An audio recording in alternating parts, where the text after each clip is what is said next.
따뜻하게 소개해 주셔서 감사합니다. 저는 과연 누구일까요? 오늘은 저의 정체에 대한 얘기입니다. 저의 정체를 통해서 화학과 생물학 사이에 어떤 연결점이 있는지, 생물학이 결국 질량 분석이라는 어떤 툴이 생물학과 화학 사이에 어떤 시너지가 있는지를 좀 보여드리고 싶어요. 일단 화학의 본질은 뭐냐? 화학은 뭔가 만드는 겁니다. 탄소, 우리가 먹고 사는 탄소 바탕돼 있는 게 이제 유기물이라고 해요. 그래서 유기화학. 그 다음에 이제 뭐 금속 같은 걸 바탕으로 해가지고 합성하는 경우는 무기화학, 인올게닉 케미스트리 이렇게 얘기합니다. 결국 만들어요. 근데 그 중에 내가 원하는 게 있는 거냐 이거죠. 화학하는 사람에선 가장 중요한 게 제대로 만든 거야? 뭐 이렇게 많아? 모르죠. 그래서 화학에서 중요한 건 저 같은 사람이 그래서 이제 살아나는 건데, 뭔가 있는지를 확인하기 위해서 분리를 합니다. 그래서 정확히 잘 분리해 가지고 분리된 이게 A라는 게 내가 원하는 A였구나 라는 걸 알아내요. 야, 이거 좋은 거죠. 이걸 바로 정성 분석이라고 합니다. 정성 분석.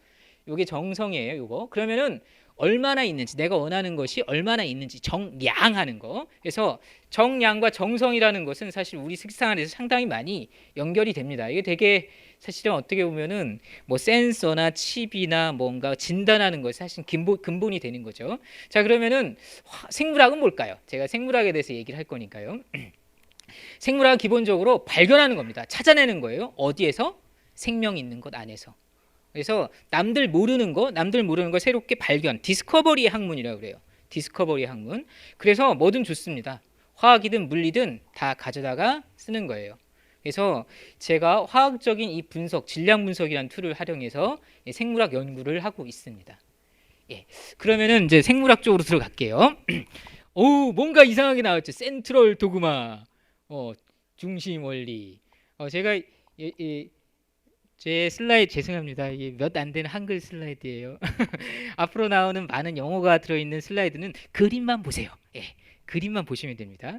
DNA가 유전 정보를 갖고 있는 우리 세포 안에 있는, 세포에 핵이라는 것이 있는데 핵 안에 DNA라는 게 있습니다. 그리고 이제 이게 세포막으로 둘러싸여 있는데, DNA는 정해진 숫자만 있어요. 정해진 숫자.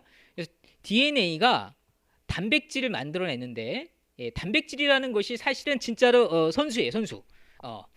실제 플레이를 하는 건데, 그 단계 단백질을 만들어내기 위해서, 단백질은 이제 실제 액팅을 하는 거기 때문에 이게 잘 안 나오긴 하네요. 단백질이라는 것이 실제 액팅을 하는 역할을 하는 건데, 그 역할하는 것이 원하는 때에 있어야죠. 그죠? 원하는 때. 고등학생들이 있는데 그냥 1교시부터 물리, 화학, 수학, 영어 선생님이 한꺼번에 다 오면 안 되잖아요. 그 시간에, 그 약속된 시간에 약속된 선생님이 딱 와야지. 그죠?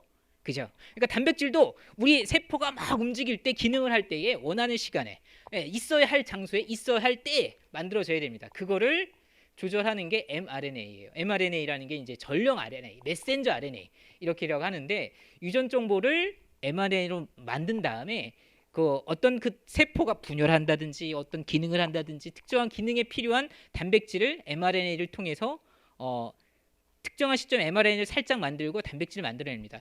왜 이런 중간 과정을 쓰냐면은 원판이 보존돼야 됩니다. 없어져도 안 되고 변해도 안 돼요. 근데 얘는 그래서 계속 있어요. 근데 계속 있는데 얘로부터 단백질을 뽑아낸다면은 여기에는 모든 정보가 다 들어있기 때문에 단백질이 계속 나오는 거예요. 계속. 시도 때도 없이. 1교시에 모든 선생님 다 들어오고 2교시에도 모든 선생님 다 들어오고 3교시 다 들어오는 겁니다. 근데 필요한 것만 만들어내기 위해서 순간적으로 이제 mRNA라는 녀석을 만드는데, DNA랑 똑같은 녀석을 복제하는 거죠. 복제해서 걔가 단백질을 싹 만들어내고 갑자기 없어져요. 그러니까 살짝 얘가 되게 불안정하거든요. 불안정하기 때문에 얘가 존재하는 그 순간에만 단백질이 만들어집니다. 그래서 역할을 하고 생명 현상이 일어나는 거죠. 그러니까 사실은 이제 생물학 연구는 DNA가 어떻게 조절되느냐, DNA가 mRNA가 되는데 이 과정이 어떻게 조절되느냐, 그 다음에 mRNA가 단백질이 되는데 단백질로 변할 때 어떤 조절 기작이 있느냐, 또 단백질은 무슨 연구를 하느냐. 결국 DNA를 연구하는 것과 mRNA를 연구하는 것과 단백질을 연구하는 게 세 가지 축으로 나뉩니다. 세 가지 축으로 나뉘어요. 그러면 이제 첫 번째, DNA와 화학과의 관계를 좀 설명을 해드리겠습니다. DNA는 어떻게 해서 이제 연구가 잘 됐냐면은 폴리머레이즈 체인 리액션 PCR이라는 게 있어요. 아마 생물학은 이제 좀 고등학교 저 PCR 나올 걸요. 체인 리액션. 표정이 안 지어지네요. 웬 영어야? 막 표정이 안 지어지고 있는데 그래서 체인 리액션은 뭐냐면은 DNA는 원래 딱 하나예요. 원래 유전 정보 딱 하나인데 그거를 우리 실제로 사람이 보려면은 사람은 어떤 그 분석 장비에 어떤 그 한계가 있지 않습니까? 예. 그러니까 시력의 한계가 있어요. 시력의 한계이기 때문에 개수가 많든지 아니면 신호가 아주 강하든지 둘 중에 하나예요. 근데 신호가 약하면 어떻게 될까요? 개수를 많이 늘려야 돼. 근데 우리 세포 내에서는 이 DNA의 개수를 똑같이 카피시키는 효소가 있어요. 효소. 그게 폴리머레이즈예요. 폴리머레이즈. DNA는 그게 있어요. DNA는 왜냐면은 우리 세포가 어떻게 되면 세포 분열을 하잖아요. 분열하면 똑같은 걸 만들어야 되잖아요. DNA를. 똑같은 걸 만들어야 되니까 폴리머레이즈. 그러니까 중합 요소가 있는 거예요. 중합 요소가. 그거를 딱 이렇게 생물하는 사람들이 딱 그것만 분리해가지고 이거 시험관 속에서 이거를 딱 쓰면은 한 사이클 돌아가면 똑같은 게 두 개. 이런 식으로 2의 n승으로 빵빵빵빵 늘어나는 데 사용을 한 거예요. 그러니까 이 DNA 자체는 원래 딱 한 카피만 있기 때문에 그죠? 상동 염소체 딱 있잖아요. 하나만 있잖아요. 그러니까 그거 하나만 보기에는 너무 우리 인간이 만들어낸 툴들이 너무 약해. 신호가 약한 거예요. 그러니까 개수를 늘리는 거야. 개수를 마구마구 늘려가지고 35번만 돌리면은 우와 이게 뭡니까? 빌리언 10억인가요? 맞나요? 예, 그렇습니다. 훌륭하십니다. 고맙습니다. 예, 그래서 이렇게 많은 숫자가 있으니까 인간이 만들어낸 어떤 디텍션 툴로서 충분히 검출할 수 있는 겁니다. 그래서 DNA의 서열이 어떻고 저떻고를 알 수 있게 된 거죠. 사실 이 할아버지는 노벨 화학상을 2번이나 받은 분이에요. 1958년에, 그다음 1980년에 젊었을 때 저같이 젊었을 때 하나 받고 그때는 뭘로 받았냐면은 DNA의 염기 서열을 알아내는데 그래서 센거 시퀀싱, 센거 염기 서열 결정법 이렇게 하는데 그거 젊을 때 알아내고 그 다음에 1980년대는 단백질의 서열을 알아내는 또 단백질의 서열 분석법으로 또 그때 인슐린의 서열을 분석했는데 그래서 노벨상을 또 받았어요. 그런 분이에요. 자, 그러니까 화학이죠, 화학. 제가 얘기하는 건 화학과 생물학 사이에서 생물학 연구를 위해서 화학이 어떤 결정적인 기여를 했느냐. 생물학은 나의 디스커버리를 위해서 나의 발견을 위해서 뭐든지 딱 들어 쓰는 거잖아요. 그러니까 이렇게 디테일한 것은 말씀을 안 드릴게요. 너무 좀 디테일하니까. 그래서 결국 DNA면 이렇게 DNA가 뭘로 구성되어 있습니까? 4개 염기가 있잖아요. 4개. A, 아데닌, 사이민, 구아닌, 시토신. 그죠? 4개잖아요. 그래서 4개 훌륭하십니다. 아까 우리 학생 그 화학이 제일 좋다 그랬나요? 생물학이 좋다 그랬나요? 훌륭하십니다.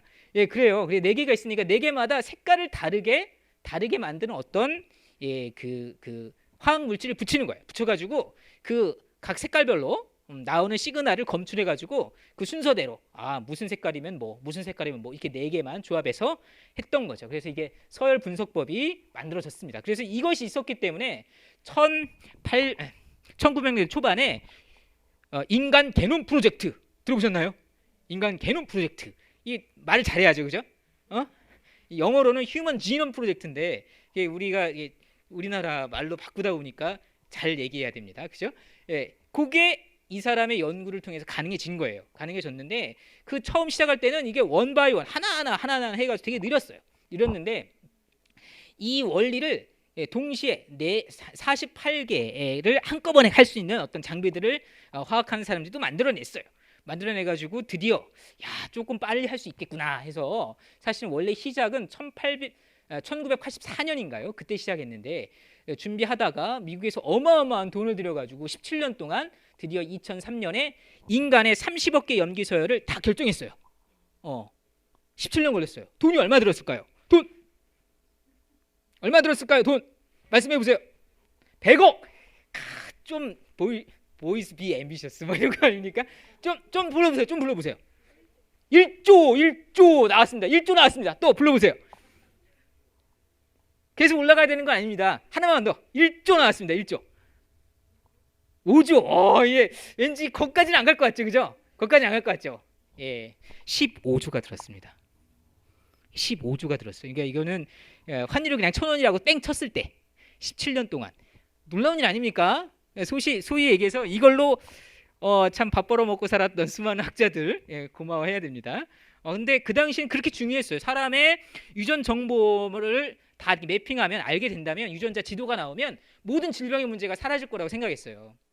왜 질병들이 나오는지 다 원인이 알 수 있다고 생각을 했습니다. 근데 이걸 해놓고 나서 그게 아니라는 것이 알게 됐죠.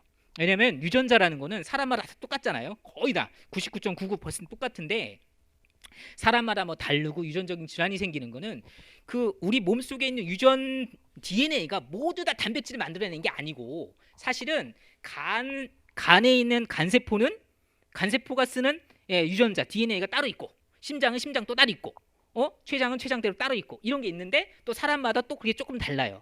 그러니까 결국 이 어떤 세포냐에 따라 가지고 또 거기서 어떤 단백질이 만들어지냐, 단백질이 만들어지는 걸 결정하는 거 아까 제가 센트럴 도그마에서 mRNA라고 그랬잖아요, 그죠? 메신저 RNA. 그러니까 결국 메신저 RNA를 정확히 시퀀싱을 하고 얼마나 있는지 알아야지만 질병의 원인이 뭔지, 어떤 유전자가 어떻게 잘못돼 가지고 병이 생기는지 이런 걸 알 수 있었던 거죠. 이건 정말 가장 큰 출발이었습니다. 결국 이게 하긴 했어야 되는데 17년 동안 15조가 들었다. 와, 올라가죠. 자, 그래서 일단은 DNA에 대한 연구들은 됐습니다. 연구는 이제 맵이 만들어졌죠. 근데 아까 말씀드린 것처럼 얘는 그냥 원판입니다. 원판. 근데 원판을 우리가 다 사용하는 게 필요에 따라서 쭉쭉쭉 꺼내 쓰는데 꺼내 쓰는 게 세포 종류마다 사람마다 조금 다르다. 질병은 거기서 튀어나오는 거죠. 사람마다 특이한 것도 거기서 튀어나오는 건데 그러니까 야 이거 메신저 RNA, 전령 RNA를 우리가 알아야 되겠다. 전령 RNA를 그러면 서열 분석을 해야지만 우리가 의미 있는 어떤 의학적인 결과나 뭐 생물학적인 어떤 결과가 도출되겠구나라는 걸 알게 됐어요. 2000년대 초반에 얼마 안 됐습니다. 얼마 안 됐어요. 이게 아주 먼 2, 3년 전 얘기가 아니에요. 이 30억 개 사람 염기 서열하는데 17년 걸렸는데 이건 또 어떻게 해요? 한번 생각해 보세요. 그쵸? 1% 했던 건 그냥 좀 이따 얘기하고. 그러면은 이제 심장 아픈 사람은 심장 다 해야 되니까 또 17년, 15조, 그죠? 그다음에 또 위도 할까요? 위도 또 15조, 17년. 그러니까 뭐 병행하면 되니까 17년은 됐고 15조 동안 미국, 영국, 한국 뭐 등등등등 다 이렇게 써야 돼요. 그죠? 원래 그 속도면. 야, 이거 어떻게 합니까? 못하죠. 그래서 놀라운 일들이 이제 그 다음에 발생하게 됐습니다. 그건 좀 이따 말씀드리고. 자, 그러면은 DNA 이제 원판이 어떤지 알았는데 아까 말씀드린 건 실제로 진짜 선수는 단백질인데 단백질을 만들어내는 과정에서의 이제 mRNA를 이제 분석함으로써 많은 연구들이 이제 진행됐습니다. 그래서 이제 RNA 사실은 이제 제가 있는 곳이 RNA 연구단인데 RNA 연구가 RNA 바이올로지가 어떻게 중요한지 좀 한번 PR을 좀 해보고 싶습니다. RNA가 있습니다. RNA는 단백질을 만들어내는 RNA를 코딩 RNA라고 하는데 mRNA가 있어요. 사실 이게 제일 중요해요. 제일 중요한데 단백질을 만들어내지 않는 RNA가 99%나 있어요. 아까 저기 했는데 아니 DNA가 mRNA를 만들어서 mRNA가 단백질을 만들어내야지 우리 세포가 이렇게 쭉쭉쭉 기능을 하는 건데 아니 너는 무슨 일로 DNA의 1%만 쓰는 거냐? 나머지 99는 왜 있는 거야? 라는 고민이 생각. 사실은 뭐 이제 그 중에 일부는 이 전사 언제 복사를 전사라는 건 이제 완전 복사는 아니고 복사는 이제 복제죠. DNA하고 mRNA가 거의 비슷한데 조금 다르잖아요. 구조가 약간 다른데 그래서 이제 전사라는 표현을 쓰는 건데요. 전사를 조절하는데도 일부 쓰이긴 한데 그래도 너무 적다. 적어도 한 절반 정도는 mRNA가 될 것 같은데 딱 1%다. 나머진 그럼 뭐냐? 거기서 출발하는 것이 RNA 생물학의 의미입니다. 그래서 이게 1%인데 나머지 것들은 이렇게 상당히 99%를 이루죠. 여기 이제 기능이 알려져 있는 것, rRNA는 뭐 리보솜이라고 단백질을 만들어내는 어떤 그런 RNA이고요. 근데 이제 많이 알려지지 않았던 것이 이제 2000년대 중반 때부터 그리고 후반 때부터 이런 그 siRNA, 마이크로 RNA, 스노 RNA 이런 어떤 알려지지 않았던 RNA들의 생물학적인 조절 기작이 있다라는 것들이 쭉 알게 됐죠. 이제 이런 것들에 의해서도 암도 발생하고 문제가 생겼을 때 유전병도 발생하고 이런 것들을 연구하는 학문 분야가 RNA 바이올로지고 그것이 이제 그걸 제일 잘하는 분이 우리나라에서 제일 잘하고 세계에서도 되게 유명하신 여성 과학자십니다. 저기 기초과학 연구원이 상당히 우리나라에서도 가장 기초과학을 제일 잘하시는 과학자들이 모여 있는 연구 집단인데요. 그 중에 유일한 어떤 여성 단장이시고 가장 최연소 단장이 사실은 예, 상당히 커리어가 화려하십니다. 이게 자연과학에서는 자연이니까 자연과학이잖아요. 그러니까 영국 저널 네이처가 있습니다. 그 다음에 과학 저널 미국 저널인데 사이언스가 있어요. 양대 두 개 저널이고 생물학 분야에서는 거기다 플러스 셀이라고 있는데 거기에 에디터로 있는 아주 중요한 역할을 하고 계시죠. 저는 이제 이쪽에 있고요. 그래서 이제 센트럴 도그마 이제 원리에서 이제는 RNA 분석은 아까 DNA는 어떻게 분석했는지 말씀을 드렸고 그 RNA가 어떤 역할을 하는지를 위해서 RNA 분석을 해야 되겠는데 RNA 분석은 어떻게 할까요? 다른 사람들이 이제 그 DNA면 DNA는 되게 안전해요. 되게 변하지 않습니다. 되게 안정적이거든요. 근데 RNA는 가만 놔둬도 물속에서 뚝뚝뚝뚝뚝 끊어져요. 뚝뚝 끊어집니다. 끊어져야만 해요. 사실은 그게 네이처입니다. 이게 자연적으로 그래야 되는 게 한번 보세요. RNA도 DNA처럼 안정했다. RNA도 DNA처럼 안정했다. 그러면은 얘가 살아 있으면 RNA가 살아 있는 동안에는 계속 단백질이 만들어져요. 단백질이. 그런 게 뭐예요? 내가 원하지 않는데 계속 만들어지는 거. 그런 게 암이에요. 오, 훌륭하십니다. 그런 게 암이에요. 사실은 암은 계속 자랍니다. 세포 분열을 계속해요. 내가 원할 때만 세포 분열을 하고 세포 분열한 다음에 정상적으로 큰 다음에 기능을 하게 해야 되는데 계속 세포 분열을 하니까 영양분을 쭉쭉쭉 끌어가야 돼요. 끌어가야 되니까 모세혈관이 착착착착 발달하고 그러면서 이상한 조직들이 막 만들어지고 이런 것들이 암이거든요. 그러니까 결국 얘가 살아있으면 암적인 존재가 되는 거죠. 그러니까 내가 원하는 단백질이 만들어질 때만 싹 있어야 돼요.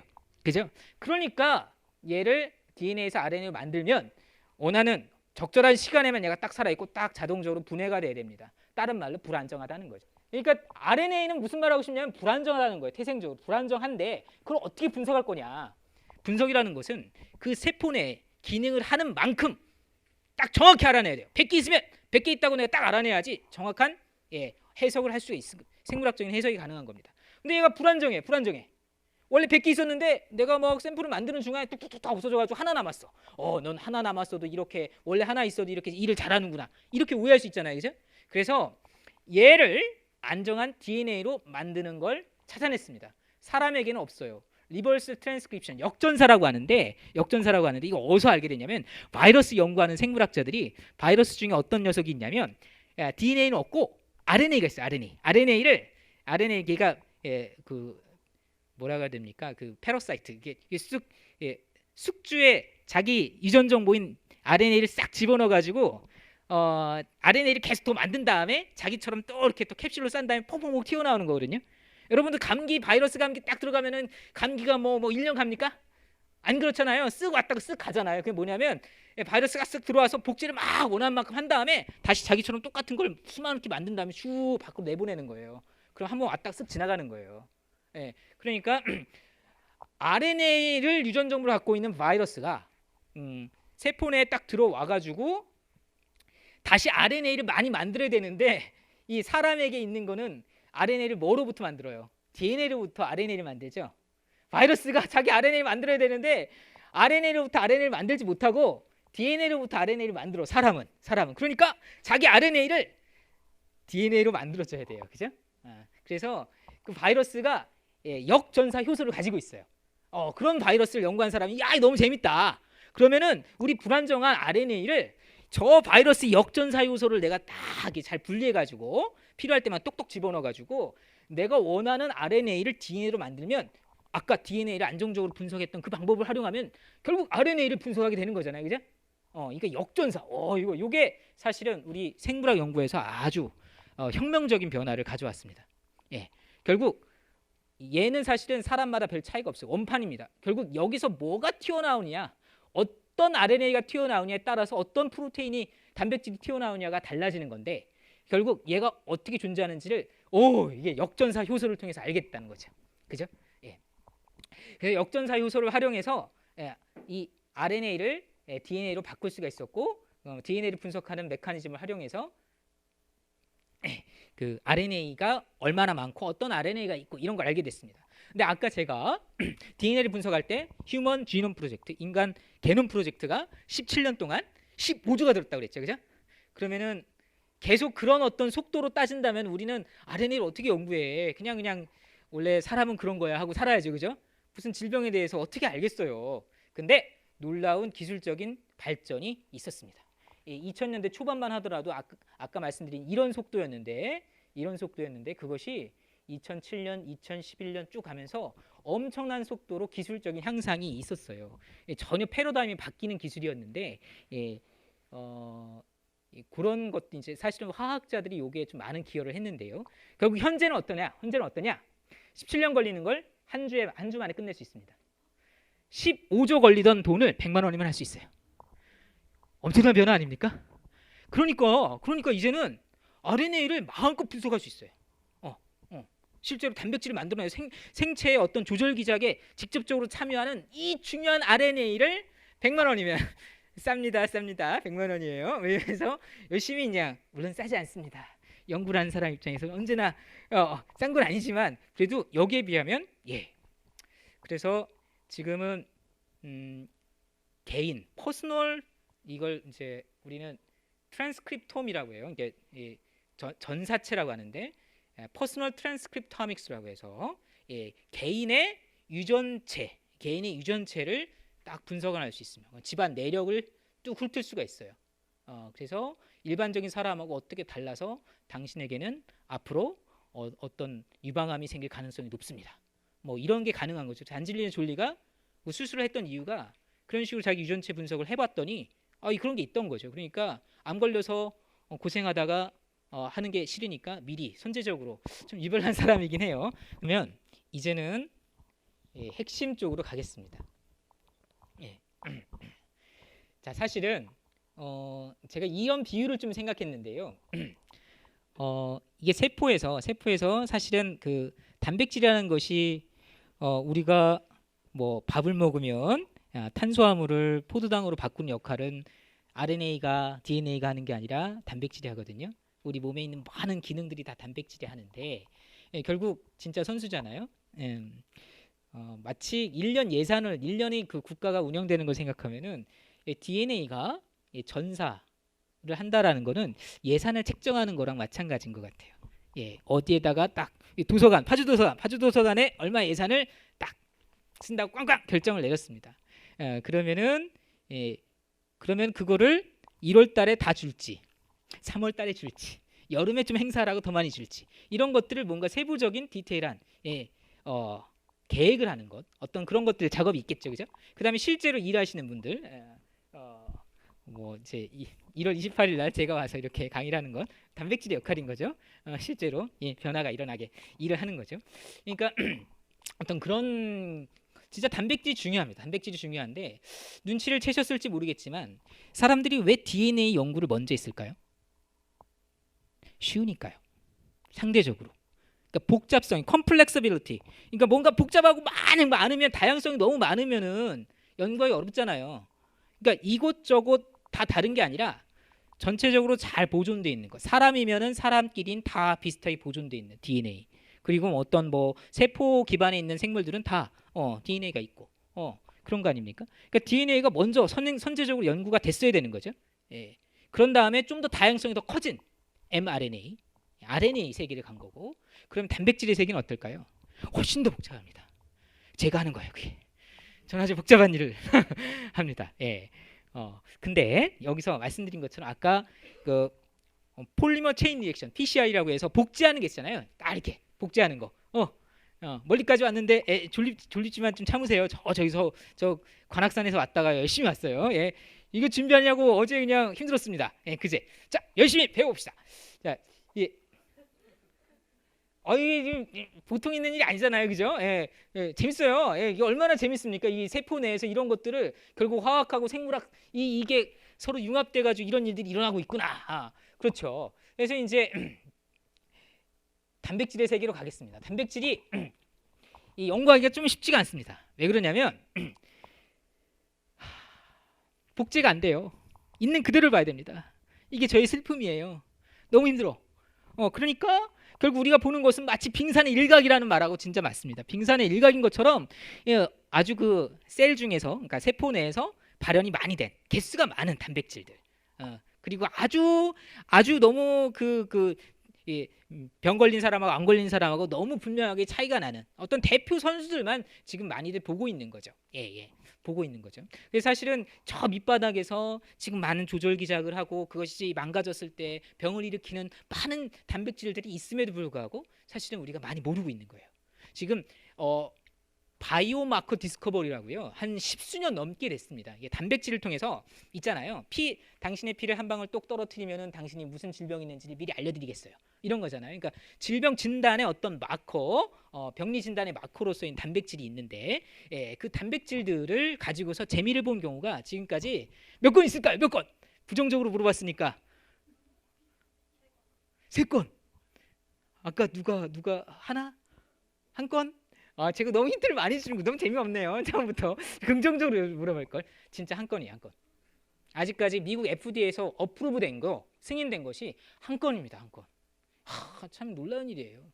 결국 그건 뭐냐면 이 슬픈 현실입니다. 단백질 분석하는 데 있어서 복제가 안 돼요. 있는 그대로 봐야 됩니다. 그러니까 인간의 눈이 좋아야 돼요. 얘를 뭔가 잘못했다고 탓할 수가 없습니다. 우리가 봐야 돼, 우리가. 기술을 발전시켜야 됩니다. 분석 기술을 발전시키지 않으면 보기가 어려운 거죠.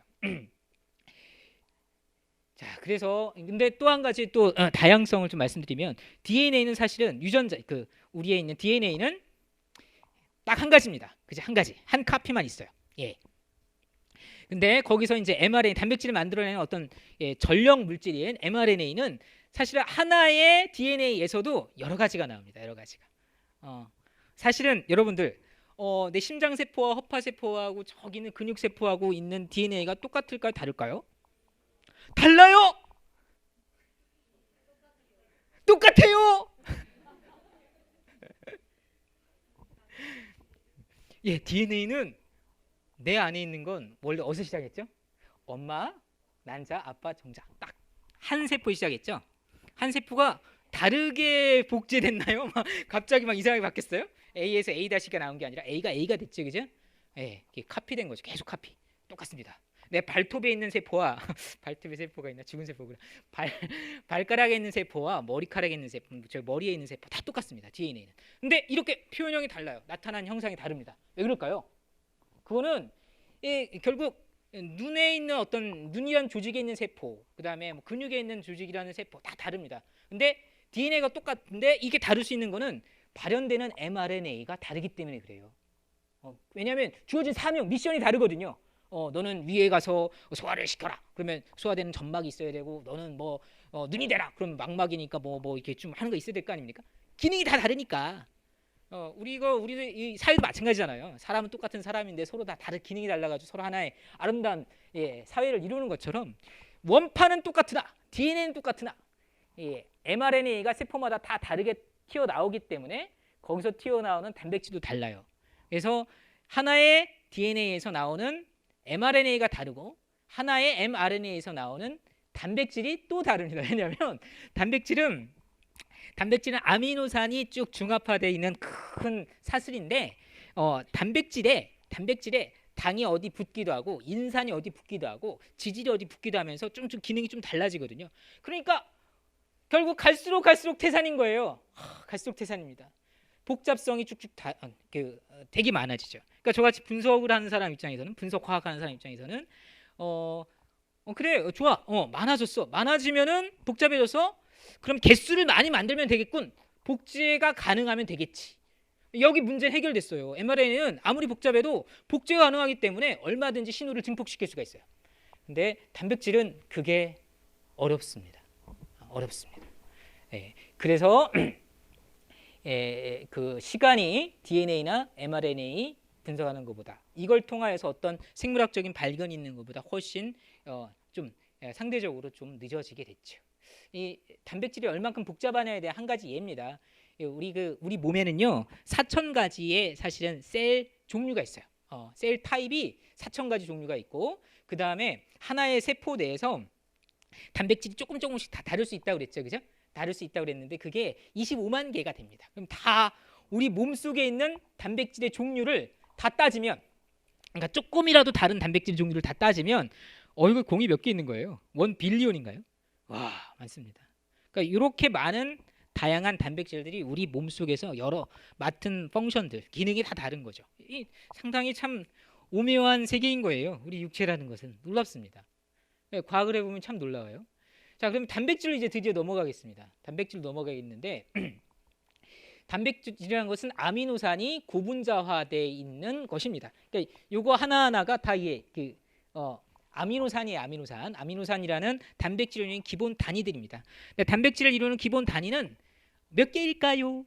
아까 너무 이렇게 정답을 빨리 맞추시면은 역시 공부를 열심히 하신 20개입니다.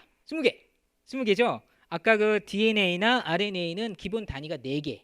기본 단위 4개를 가지고서 이게 어떤 생명의 어떤 현상들을 좌지우지하는데 얘는 좀 더 복잡하죠. 왜냐하면 이게 최종적인 어떤 정교한 최종적인 어떤 그 생물학적인 조절 기작이나 기능을 하는 최종적인 선수기 때문에 훨씬 더 정교해야 하잖아요. 20가지가 빌딩 블럭이 돼서 단백질을 이루고 있습니다. 그 20가지가 이렇게 생겼어요. 이렇게 생긴 거 그냥 저렇게 쓰는구나 보시면 됩니다. 근데 왠지 뭔가 다를 것 같지 않아요? 생긴 게 다르죠, 그죠? 생긴 게 다른데 그걸 우리가 어떻게 신호로 검출할까요? 얘네들이 인격 있으면 넌 이름이 뭐니? 뭐 이렇게 물어보면 될 텐데 얘네들은 대답을 안 해. 그럼 우리가 뭔가를 사람이 쟤네들 차이를 줄 수 있는 무엇인가를 어떤 특성들을 끄집어내서 그걸 가지고서 너는 너였군. 너는 너였어. 이런 식으로 해서 구별을 지어야 되잖아요. 그것이 이제 제가 쓰는 질량입니다. 예. 이 질량이 달라요. 20가지가. 예. 아까 저기 RNA, DNA는 4개 염기 서열인데 4개인데 그거를 화학적인 표지를 붙여가지고 색깔이 서로 다르게 한다고 그랬죠, 그죠? 검출하는 검출기가 그 색깔이 4가지 종류가 다른 걸 순서대로 빨강, 파랑, 노랑, 보라색이면 그 순서대로 이렇게 쑥쑥쑥 색깔을 지정해주면 그게 나중에 이제 서열이 되는 거예요. 그 서열로 변환할 수 있는데 얘는 그렇게 아미노산의 빌딩 이 기본 단위를 색깔로 표지할 수 있는 방법이 없고 일단은 없고 그리고 그렇게 하면 또 너무 느리고 저렇게 엄청나게 복잡한데 증폭도 안 되는데 어떻게 그렇게 하겠어요? 그러면 있는 그대로를 봐야 되는데 있는 그대로를 가장 잘 볼 수 있는 특성은 바로 질량이라는 특성이 있었습니다. 그래서 드디어 본론으로 들어갑니다. 서론이 길었나요? 네. 생물학 쭉 얘기하다가 이제 드디어 이제 제 영역으로 들어가는 거죠. 발생 생물학과 관련돼 있는 연구들을 하고 있습니다. 발생 생물학과 관련된 연구인데 이 연구들을 왜 하고 있냐면 이게 1세포기, 2세포기, 64세포기 이런 식으로 쭉 가는 거거든요. 아마 생물 시간에 배우셨을 거예요. 이때는 아까 얘기한 것처럼 DNA가 RNA를 만들지 않습니다. RNA만 있어요. 그러니까 DNA는 그대로 있고 DNA는 그냥 복제만 하는 거예요. 복제만. 세포가 분열해야 되니까 계속 확실히 커야 되니까. 있는 RNA 가지고서 이런 발생 점점점 커가는 이 과정을 다 조절하고 통제를 해야 됩니다. 그러니까 저희가 RNA 연구단이잖아요. 그러니까 RNA가 이런 이 조절 기작에 유일하게 기여하는 어떤 그 독립적으로 기여하는 그런 시스템에서 RNA가 어떻게 움직이는지 전 단백질 연구하는 사람이니까 그와 더불어서 그 RNA에서 단백질이 어떤 것들이 만들어지는지 이 조절작용에 어떤 단백질 그룹들이 기여하는지 이런 것들을 연구를 하고 있어요. 그래서 그 발생 과정을 6개의 타임 포인트로 나눈 다음에 샘플을 이거는 이제 초파리인데요. 초파리 알 이렇게 생겼어요. 되게 좁쌀만하게 생겼거든요. 좁쌀만하게 생긴 거를 각 시간대별로 이제 초파리가 알을 다음에 쫙 모아가지고 이렇게 그 시간대별로 모아가지고 샘플을 6개 만듭니다. 그런 다음에 그걸 시료를 이 질량 분석기로 분석하고 RNA 서열 분석하는 걸로 서열 분석해서 서로 비교를 했어요. 이거는 이제 단백체학 분석하는 예고요. 그래서 여러 이제 이걸 설명하면 상당히 길고요. 재밌는 걸 사실은 발견했습니다. 이렇게 아주 라지 스케일로 그 배아 발생 과정에서 초기 배아 발생 과정에서 그 mRNA 알려져 있지 않은 mRNA 클래스를 사실은 5번, 6번 발견했는데 이건 아무도 아직 모르는 사항이어서 여기에서 이렇게 쭉 발현량이 쑥 늘어나고 있는 것들이 어떤 기능인지 그리고 이런 것들이 똑같이 이제 프로테인에서도 늘어나는 걸 확인했는데 이런 것들의 기능을 연구하는 후속 연구들을 지금 하고 있고요. 그러니까 뭐 이런 것들 연구해가지고 이제 신문에 이제 연구 결과가 나오면은 생명의 비밀을 밝혔다 뭐 이런 식으로 신문에 제목이 뜨더라고요. 사실 비밀 정도는 아니고 그냥 이런 게 있구나라고 발견을 하는 거죠. 그리고 또 한 가지 요즘에 재밌는 거는 사실은 제가 그때 그 우리 DNA에서 RNA가 만들어지는데 거기에서 단백질을 만들어내는 RNA는 사실 1%밖에 안 된다라고 했잖아요, 그죠? 나머지 99%는 조절 기작을 하는 것으로 알려져 있는 것이 몇 퍼센트 있고, 근데 사실은 90% 이상 같은 경우는 뭐 하는지 몰라요, 뭐 하는지. 그냥 non-coding RNA, 그러니까 그 단백질 만들어내지 않는 RNA입니다라고 해서 그냥 그 생물학 일부 분야에서는 그냥 정크 RNA, 정크 DNA 이런 식으로 표현해요. 뭐 하는지 모르니까 그냥 암흑 유전자 뭐 이런 식으로 암흑 물질 뭐 여러분 암흑자 붙으면은요 이거 네가 암흑이니까 널 암흑이라고 짓겠어라고 뭐 우리 천문학 하는 데서도 암흑 물질 많잖아요, 그죠? 뭐 질량이 몇 퍼센트 90 몇 퍼센트가 암흑 물질입니다. 왜 암흑 물질일까요? 모르니까. 몰라. 아직 발견을 못했어요. 그러니까 멋있게 암흑 물질. 멋있지 않다고요? 예. 상당히 비판적인데요. 좋습니다. 예. 거기서 이제 과학이 싹 트는 거죠. 예. 그래서 이제 우리는 그 알지 못하는 어떤 그런 예, 그 RNA 영역에서 재밌는 사실을 발견했어요. 단백질이 만들어지는구나. 그리고 그것이 일부 그룹에서는 어떤 기능이 있다라는 것을 리포트하고 있고, 저희는 이제 지금 현재의 결과로서는 가장 많이 새로운 실제로 그 단백질이 만들어지지 않는 RNA에서 실제로는 만들어지고 있다라는 걸 발견한 그런 연구들을 지금 수행 중에 있습니다. 그걸 어떻게 알았냐? 어떻게 알았냐? RNA를 라이보솜, 이게 리보솜이라고 하죠. 리보솜이 이제 단백질을 만들어내는 공장인데, 그 원리가 RNA에 리보솜이 이렇게 뚝 앉아 있으면은 아미노산이 뚝뚝뚝 달라붙어가 단백질 쭉 만들어져요. 그러니까 결국 뭐냐면 RNA에 리보솜이 앉아 있다라는 거는 이 RNA가 역으로 단백질을 만들어내는 RNA구나라는 거 알려주는 거예요. 뭔가 단백질을 만들어낼 수 있구나. 적어도 뭔가 하려고 했구나라는 거 알려주는 거예요. 그래서 이 라이보솜 프로파일링이라는 기술이 2011년에 사실은 알려졌고, 그래서 그걸 했던 결과를 저희 연구단 RNA 연구단의 다른 공동 연구자가 실험을 해보니까 그 쥐의 마우스 줄기세포에 단백질 코딩하는 단백질을 번역하는 유전자가 아닌데도 라이보솜에 앉아 있는 RNA가 되게 많은 걸 알게 됐어요. 근데 그거는 사실은 간접적인 결과예요. 간접적인 결과. 실제로 거기서 튀어나온 단백질이 나와야지만 그게 검출돼야지만 다이렉트하게 직접적으로 그 RNA는 사실은 단백질을 만들어내는 거야. 정크가 아니었어. 그것이 무슨 기능이 있을 거야. 그 기능을 밝혀내기 위한 후속 연구를 할 수가 있는 거거든요. 그 기능이 상당히 줄기세포의 분화 과정이나 아니면 줄기세포가 이렇게 계속 전분화 능력을 보유할 수 있게 만드는 어떤 기능일 수도 있는 거고요. 상당히 재밌는 토픽입니다. 그래서 저희는 이 데이터를 가지고서 아까 말씀드린 사실은 1%가 아니다. 다른 많은 부분이 몰라서 그렇지 단백질을 만들어내는 다른 RNA들이 있다. 무궁무진할 수 있다. 그래서 이제 열심히 실험을 했습니다. 이건 사실은 하드코어 화학이에요. 하드코어 화학. 열심히 질량 분석 실험을 열심히 해서 또 이것도 이제 생물정보학적인 방법으로 저희 분야가 이 화학 생물학 기타 너무 행복하잖아요.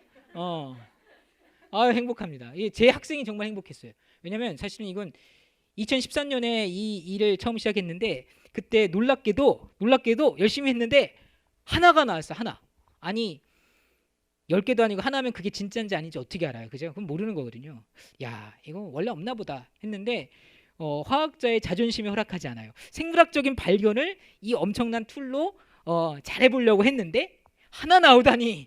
그래서 학생하고 우리 다시 해보자.